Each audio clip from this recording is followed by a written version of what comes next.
The federal Anti-Kickback Statute, which I'll refer to as the AKS, makes it a crime to pay remuneration to induce a referral of a federal healthcare program patient.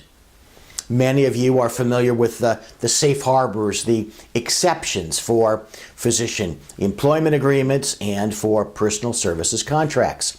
But many mistakenly believe that simply following the recipe set out in those safe harbors is sufficient. It's not.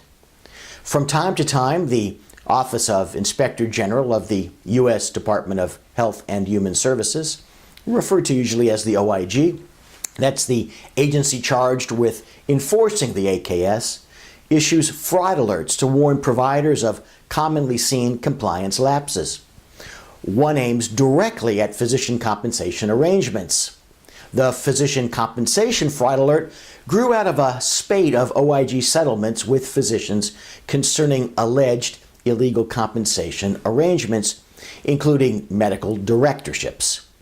The OIG reminded in the fraud alert that compensation must be at fair market value for bona fide services that the physician actually provides.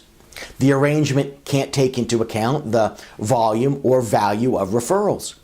The OIG also restated its long-held position that an otherwise legitimate compensation arrangement may still violate the AKS if even one purpose is to violate the AKS, that is, to compensate for past or future referrals.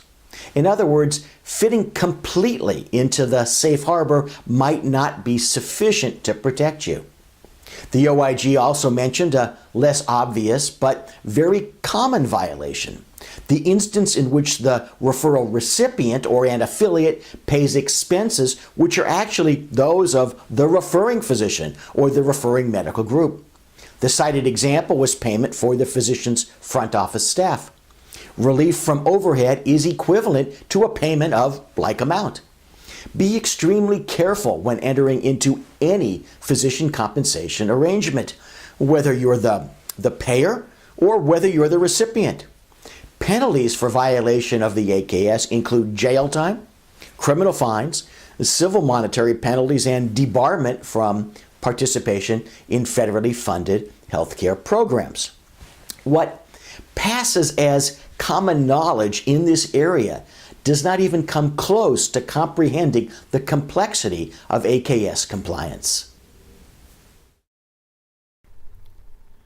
For complimentary resources, including articles and our monthly newsletter, the Advisory e-Alert, visit advisorylawgroup.com.